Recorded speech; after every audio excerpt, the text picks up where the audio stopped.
धान किणा अवधि आज सरी जाऊँगी मुझे कही जो जो मानकर टोकन रही जाइए धान रही जाइए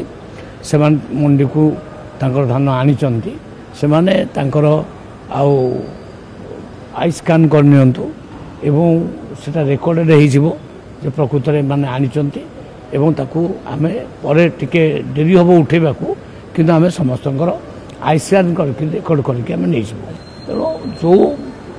फार्मर्स माने रजिस्ट्रेशन निजर करिसंती से माने धान नहीं आसतु कोठी मंडी को